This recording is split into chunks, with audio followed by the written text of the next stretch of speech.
Lois Lerner has said her piece before Darrell Iss's committee and then boogied on out. She said after this, she said, I've done nothing wrong, and I'm going to take the fifth. And now Politico is reporting that Darrell Issa is saying, because she said I've done nothing wrong, she can't take the fifth.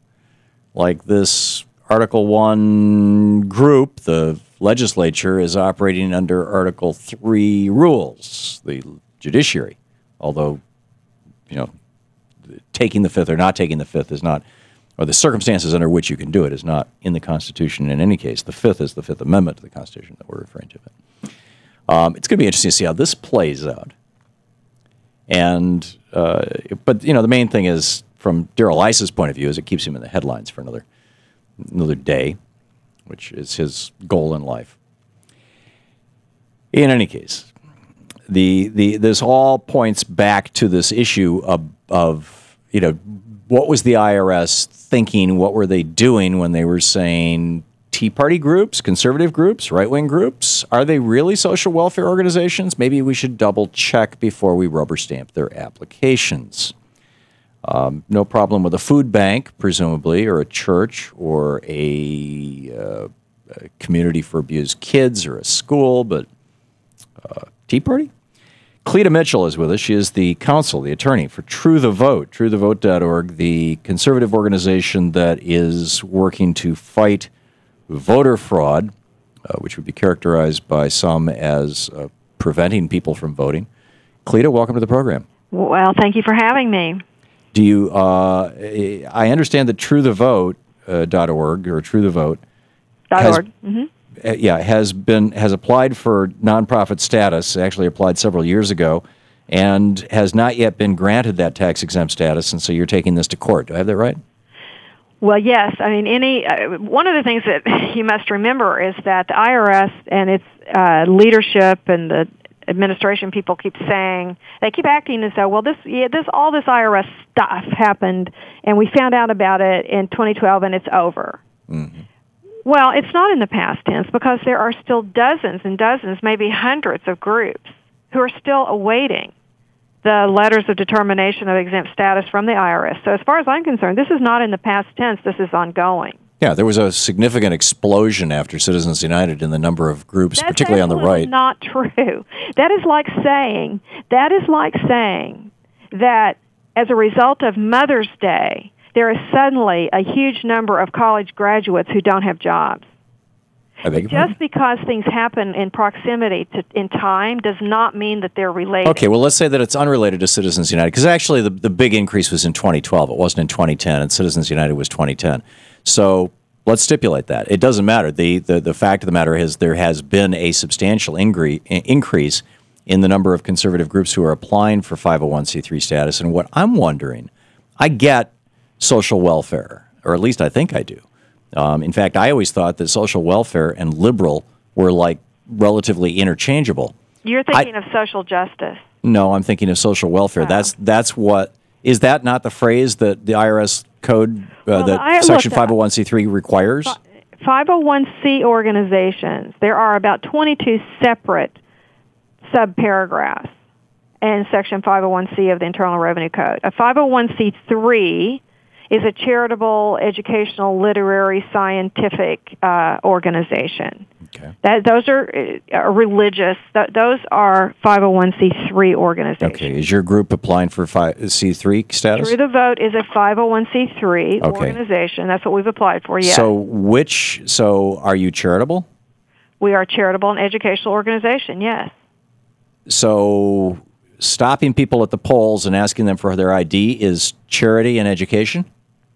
Well, that isn't what they do. What do they do? What they do is it would seem, well, so I would assume that you think that Project Vote, which is a 501c3 charitable and educational organization on the left, yes, that is involved in its version of the protecting the voting process, which Actually, and there are dozens of organizations that are 501c3 organizations on the left that are involved. Sure. In I'm of the opinion that none of these activities. groups are engaged in charitable activity. They're all engaged in political activity, and They all all of have them should have to 501c3 operate as for-profit corporations. They should not be coming to me to subsidize their operations, which is what you're doing. They all have 501c3 status. Are you suggesting that they should all be revoked? Sure. Okay, well then that's fine. And then say, as long as we're going to be even-handed, but since there is not a single conservative organization in America that has as its primary purpose election integrity, and so now and protecting voter rights through protecting the integrity of elections, it only seem appropriate that the IRS should not try to bar entry to the only conservative group when in fact there are dozens of them on the left. And yet it is taking, well, okay, point taken. And yet the IRS has not said no to you. No, but they haven't said no, they haven't said yes. But the statute allows for an applicant for C3 status to file suit if the IRS has not acted upon its application within 270 days of submission of the application. We're now going on 3 years. But it also allows you to operate as if you were a C3. Correct. I mean, the IRS... So this has not harmed True the Vote in any way, has it? Well, it has definitely harmed True the Vote in many ways. How? Well, it's for C3 in particular, it has hampered fundraising. Donors like to be able to see your letter of exempt status. It's problematic. Every charitable and educational organization and social welfare organization, for that matter, is required to register in a number of states, almost 40 states, to be able to solicit contributions from the public, so through direct mail or telemarketing. And all of those states require a copy of your letter of determination from the IRS in order to be duly registered to make public solicitations. There are lots of ramifications of the IRS's decision to not make a decision. Right. Isn't it time, would you not agree that it might be time for us to start clarifying some of these terms? The terms are not unclear to me. The terms are quite clear. I've been doing this for 20 years. How did it all of a sudden become unclear to the IRS agents in the spring of 2010? It doesn't seem to me that it was unclear to them. They were clearly designating and targeting and sequestering applicants who appeared to have a concern about the Constitution. That was one of their code words.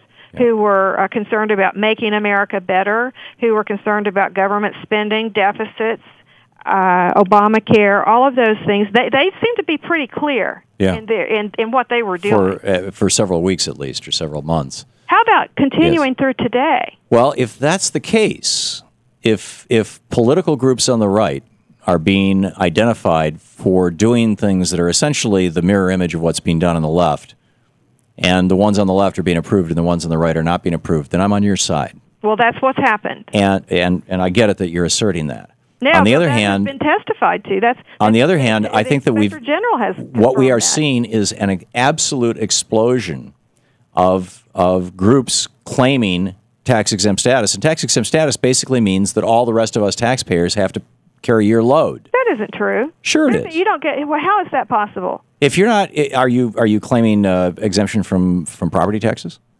No, actually not. It's only exemption from paying income taxes. You have the ability to as an educational. They pay property taxes. They pay sales taxes. You have the ability to. Do you not? They pay payroll taxes. They pay workers' comp. You have the ability to claim an exemption from property taxes. No, not from all of those taxes. From property taxes you can, which means that I'm paying for your fire and police services. I don't think most of those organizations own property. They're small groups. They don't. Yeah, a lot of them are renting. Okay. Cleta Mitchell, truethevote.org. Thank you, Cleta. Bye.